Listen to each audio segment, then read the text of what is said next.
Hey fellow lyricorns, I'm Clifford Summit, the Pop Song Professor, and welcome to my channel where we explain, create, and sometimes roast song lyrics. Today, can you guess what we are doing? Yes, it is true. We are roasting because we are going to be talking about the 13 worst song lyrics of 2019. And let me tell you, there are some real doozies of song lyrics. There are some bad song lyrics that were somehow greenlit by somebody somewhere and somehow written by somebody. And then they just happened to be okayed by radios, and then they got into our ears, and I want my money and my life back. Excuse me. I definitely noticed two unique themes in the types of lyrics that were bad this year. Number one, pop stars, rich, famous pop stars who are so out of touch with what normal people's lives are like that it's hard to fathom why they're still writing songs for us. And two, songs about female empowerment that were very, very confusing.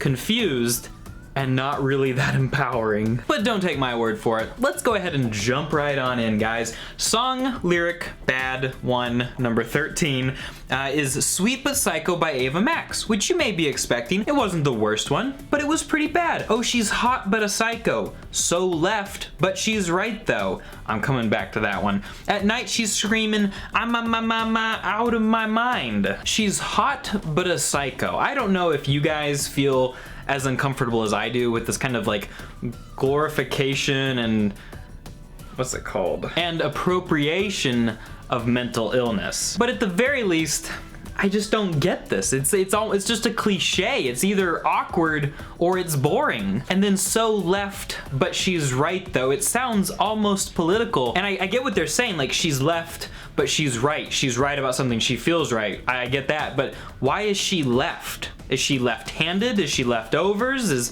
I don't get it. At number 12, I don't even know how to say this, Do by Blackpink. Keep in mind that they are a female pop band put together by YG Entertainment, so they're basically music in a test tube. And sure, all the K-pop fans will be like, oh no, they have a personality, they're great.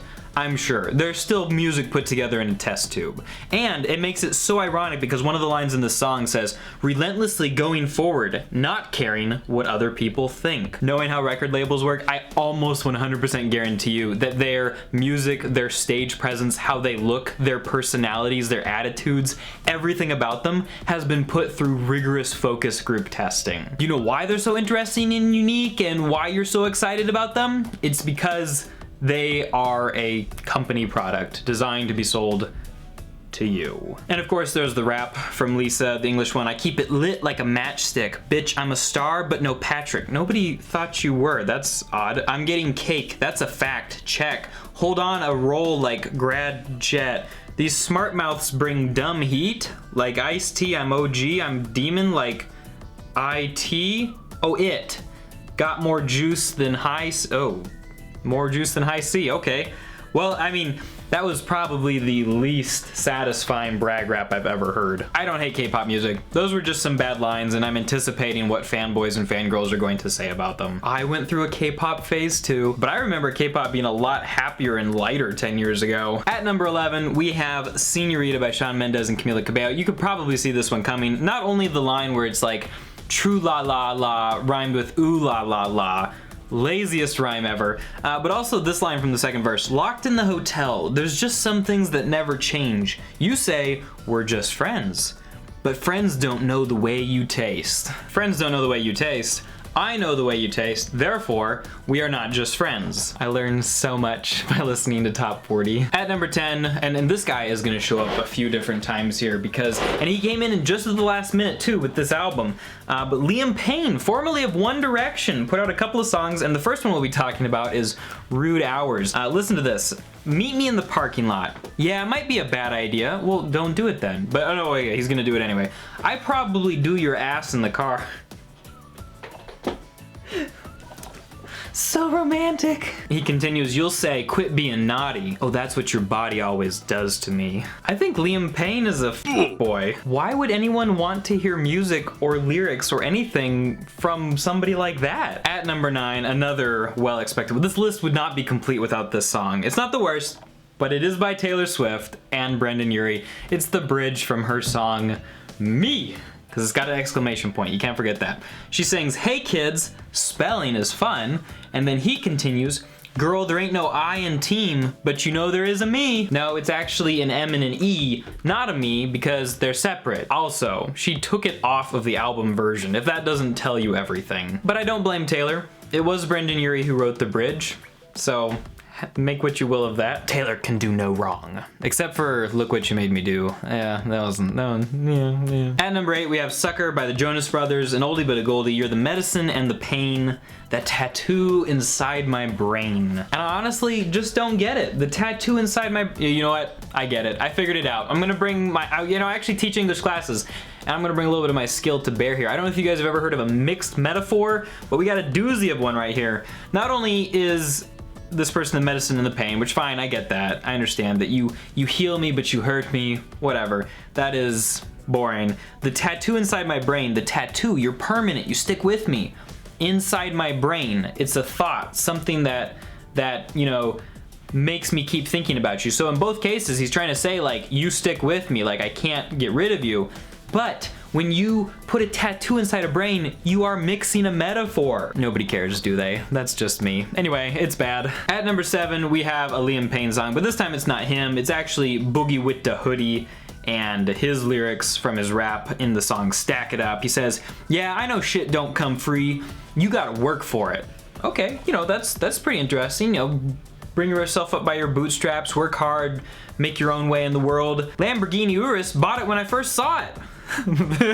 There was almost no buildup from, I gotta work hard, I buy everything I want. Okay, I guess success just happened for you? What?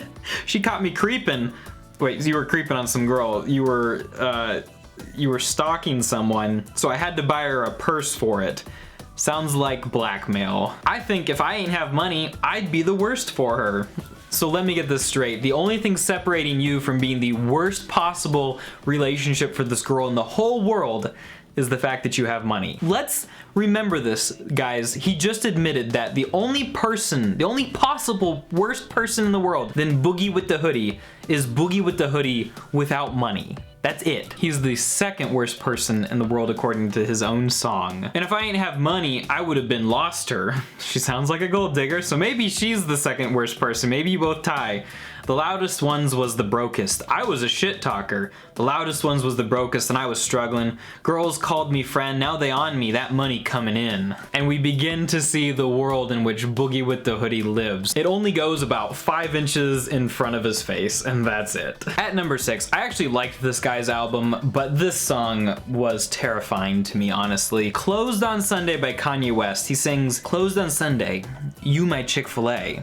You're my number one with the lemonade." And I honestly, to this day, don't know if he's making fun of Christians, if he's pandering to Christians, or if he just thinks he's being a normal Christian. Just with that line, of course. The rest of everything he does, I mean, it's all fine. But what? He's trying to impress somebody, but I think we're all just mostly confused. And that's one of those examples of songs where it feels like these celebrities are out of touch with the common folk, right? And we've had a few songs like that so far, but now we're gonna get into our second theme, and that's female empowerment songs that make no sense. So first up, we have Twerk by City Girls featuring Cardi B. And I love Genius.com. They're so precious. Sometimes they really do a great job. Sometimes they make me laugh. And this is one of those latter times because they do such a good job trying to be positive when they describe songs on their website, and they described Twerk like this. They said, "Twerk is City Girls' ode to booty shaking and female empowerment." Where have you heard? I mean, there's like a million songs that could be described like that. And I'll be honest, if you actually read it, it's not so much female empowerment as it is self-glorification. I'm so cool, I'm so hot, I'm way better than all these other hoes.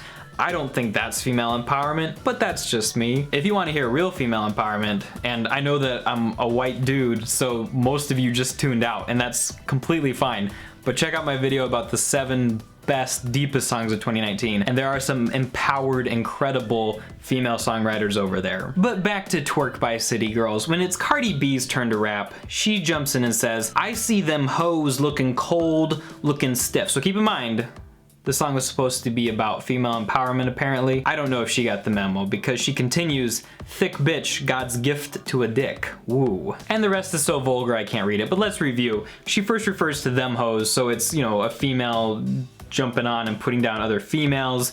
And then she basically says that this girl who is ample, I suppose, maybe that's the best translation, is a gift from God to some horny guy. And I think the song roasts itself. Continuing in that same theme, we have number 4, Cattitude by Miley Cyrus, and it just gets more awkward from here, folks. Feel free to skip this one, but she sings, turn up your gratitude, turn down your attitude. I love my pussy, that means I got cattitude. If you don't feel what I'm saying, I don't F with you. Not gonna wait around for you to get it if you're as dumb as me, apparently. And then the rest of the song is RuPaul, who is a drag queen, but also is male, talking about very, very sexually explicit acts from the perspective of a female. And I love the genius description on this one. It is featuring famous drag queen RuPaul. It talks about female empowerment and vaginas. I dare any COPPA act to say that my channel is for children ages 12 and under. Maybe I just don't get it. Maybe the song wasn't written for me and I'll never understand, but I hope it accomplishes whatever Miley wanted it to accomplish. Hands down, one of my favorite lines from the entire year came in 7 rings from Ariana Grande, and it's our 3rd worst lyric of the year. She sings, whoever said money can't solve your problems must not have had enough money to solve them. F you poor people who buy my album and go to my concerts. Thanks, Ariana. That's awesome. Real cool. What do you even say to that? Obviously, she's being a little bit ironic and facetious, but I think the rest of the song gives it the lie because she spends the whole thing talking about how she's gonna go buy things, and she's sincere. Like, she's not making a joke about retail therapy being her way of dealing with heartbreak or whatever she's going through. Like, no, the whole song's point is, I've got money, I'm gonna spend money. I'm apparently better than people who don't. And at number 2, we have Both Ways by Payne. And I'm not sure which category this fits into. I think it's both. It's confusing female empowerment and being out of touch with the common folk because, and I apologize to our younger viewers and all you moms out there, because this song is Payne singing to his girlfriend that he doesn't mind having a 3-way because he knows that she likes it both ways. He says, she liked the way it all tastes, couple more, we'll call it foreplay. Great dad joke, but a little bit disturbing for a pop song that's gonna be on the radio. He says, 4 in the morning, yeah, who else you want to invite? Never too many hands all on your body, and mine, you're all mine. So, a little bit possessive, sure, but no. If you're having sex with multiple people, I think you saying, and mine, you're all mine, sounds like a nice fantasy you're telling yourself. And then he continues on, she do things you won't believe. Nah, man, I just heard RuPaul sing about all of the ways that he was gonna have sex as a female. There's nothing left for me to not believe. And yeah, that's Both Ways by Payne. Super empowering, super relatable, love it. But don't let that take away from number 1, because number 1 is maybe the best thing that came out this entire year if you like to laugh at dumb stuff, because this was a song, Dumb Blonde by Avril Lavigne, and bless her, it's not Avril Lavigne's fault, except for the fact that she did ask Nicki Minaj to feature. She sings, Avril Lavigne sings, I ain't no dumb blonde, ain't no stupid Barbie doll. That's fine. It's a little bit overplayed, a little bit cliched, but she's basically saying, you know, I'm a woman and there's more to me than just how I look or just being eye candy. Like, I'm not dumb. There's, you know, it's a good message, right? Nicki Minaj does not get the memo because along comes her rap portion and she must have not listened to anything else in the song. She sings, raps, all the hating you was doing got the Barbie poppin'. So Nicki Minaj is calling herself a Barbie. Now all of them want to be a Barbie. I'm watching. But you never gonna stop me, never gonna top me. Millions on millions, they never gonna dock me. Nicki Minaj is a Barbie. She knows you want to be like her. You're never gonna be as much of a Barbie on top making millions as Nicki Minaj. I hope Avril Lavigne didn't pay too much to have Nicki Minaj feature on that song, because Nicki Minaj apparently didn't pay attention to anything. I don't understand how that happens. A lot of these things have been like cringely sexual or just kind of weird or dumb or whatever, but this one just makes no sense to me. How does that even happen? How do you as an artist take yourself seriously when you're like, all right, I have this purpose to the song, there's this idea, I'm being paid to come and feature on it, and I'm gonna literally ignore everything, the main point the chorus of this song and just do whatever comes to me first. Yeah, I think I heard Avril Lavigne mention something about Barbies. I like Barbies. Yeah, let's go ahead and talk about it this way. She may not have accomplished much for women's empowerment, but she did give us some lyrics to laugh at. And that does finish out our list for the 13 worst lyrics of 2019. I hope that you guys have enjoyed this. If you want some better lyrics with some really cool people, both male and female, songs that reach to people where they're at in their actual lives, that are very listenable, check out this video, the top 7 deepest songs of 2019, and then you can go back and check out the top worst songs of 2018, and that's a pretty good one too. So thanks for watching, everybody. I'll talk to you next time.